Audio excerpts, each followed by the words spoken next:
Kamienia mi tu nie brakuje.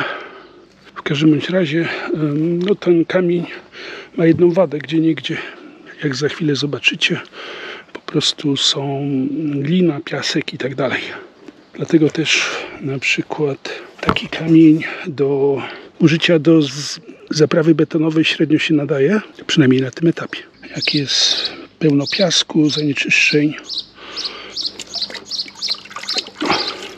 ja sobie wrzucam ten kamień do takiego zbiorniczka na dzień. Wszystko opieprzone.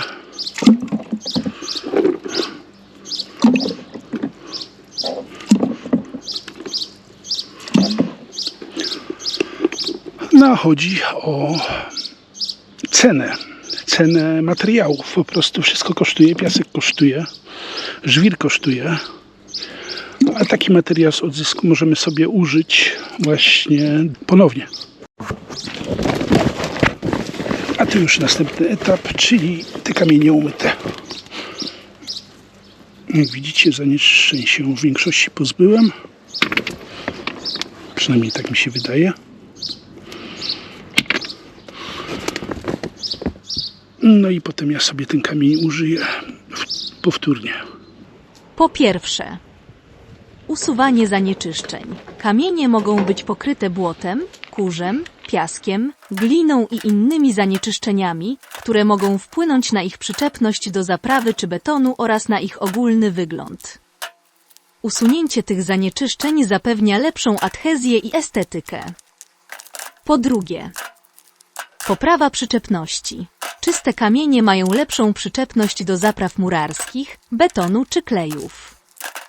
Brudne kamienie mogą powodować, że te materiały nie będą się dobrze trzymać, co może prowadzić do osłabienia struktury.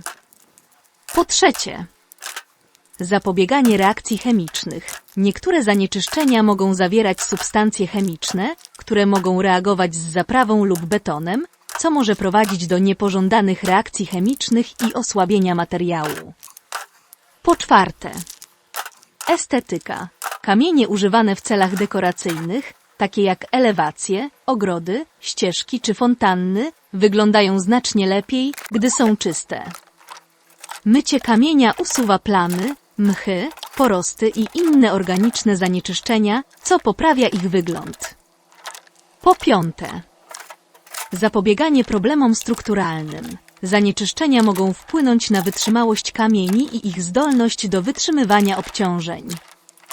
Usunięcie tych zanieczyszczeń przed użyciem kamieni w konstrukcjach zapewnia ich większą trwałość i wytrzymałość. Po szóste, ułatwienie dalszej obróbki. Czyste kamienie są łatwiejsze do dalszej obróbki, takie jak cięcie, szlifowanie czy polerowanie. Brud i zanieczyszczenia mogą powodować zużycie narzędzi i utrudniać dokładną obróbkę kamienia. Dlatego mycie kamienia przed jego użyciem jest kluczowym krokiem, który zapewnia zarówno lepsze właściwości mechaniczne, jak i estetyczne finalnych projektów. To by było na tyle. Ja Was serdecznie pozdrawiam i do zobaczenia w następnym filmie. I miłych wakacji oczywiście. Także to są gałęzie orzecha laskowego. One mają około 5-6 metrów długości. O nic, trzeba będzie to pociąć na drobne.